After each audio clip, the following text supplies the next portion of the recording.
Imagine being told your country shouldn't exist. No oil, no land, no army, no water, surrounded by bigger neighbors who don't like you. And the man running the country goes on live TV and cries, not because he's emotional, but because he's convinced everyone he leads is about to lose everything. Today, that same country is richer than most of the world, safer than almost anywhere, and more organized than your phone's photo gallery. This is not a miracle story. This is not luck. This is the story of how Singapore refused to die. For most of history, Singapore was a dot on the map. Not a city, not a kingdom, not even a future opportunity. Just a humid fishing village where mosquitoes outnumbered people. No gold, no spices, no reason to conquer it. Until one day in 1819, a British official took one look at the map and realized something terrifyingly simple. Every ship moving between Europe, India, and China had to pass this exact spot.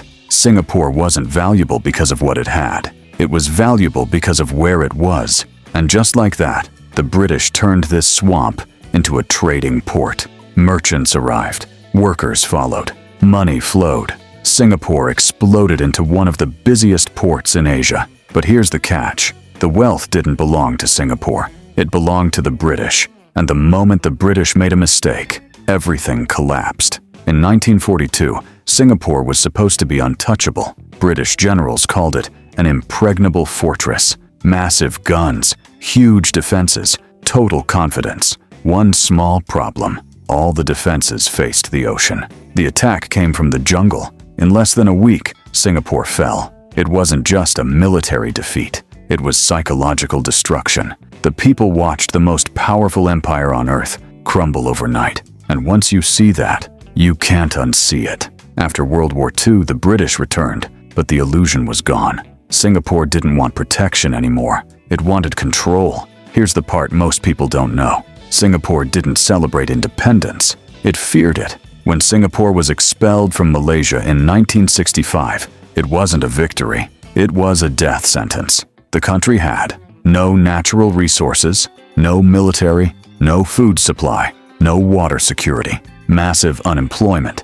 dangerous racial tensions, and worst of all, no backup plan. The Prime Minister addressed the nation and broke down on camera, not for show, for real, because he knew the math, and the math was ugly.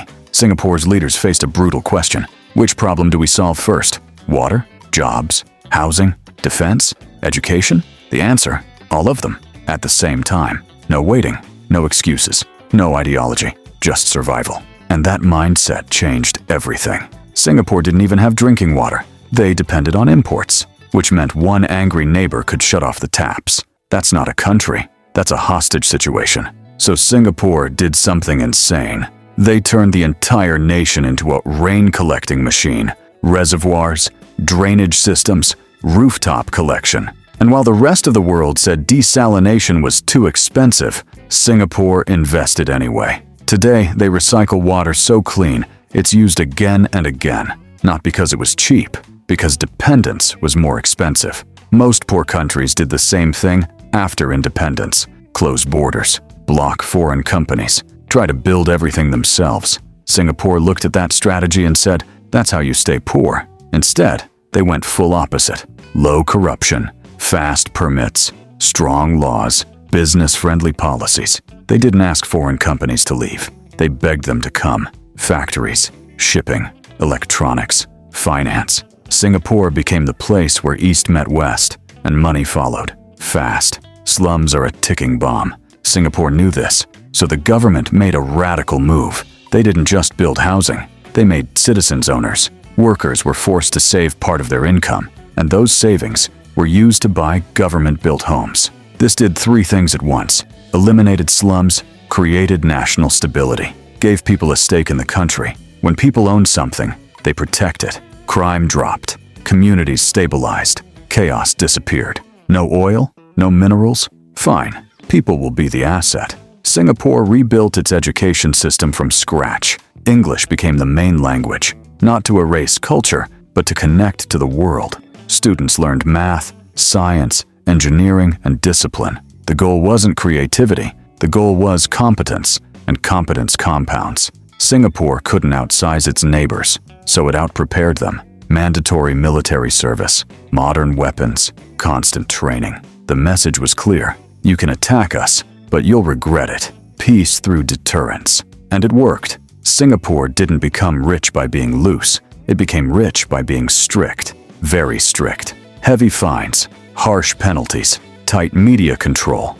Western critics screamed authoritarian. Singapore replied with results. Low crime, clean streets, high trust, economic growth. Freedom is nice. Stability feeds people. That was the trade-off. And Singapore chose stability. Within one generation, poverty vanished. Slums disappeared. The port became world-class education ranked globally.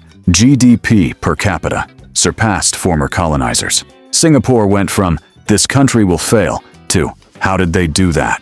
Not with magic, with brutal clarity. The story isn't over. Singapore still faces problems. Aging population, low birth rates, high costs, digital pressure on control. The system will be tested, but no matter what happens next, one thing is undeniable. Singapore proved something the world hates admitting.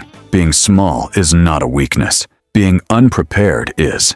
In 1965, Singapore was told it was impossible. Too small, too poor, too weak. Today, it's a blueprint, a reminder that survival favors the disciplined. So the next time someone tells you something can't be done, remember the island that had nothing and built everything.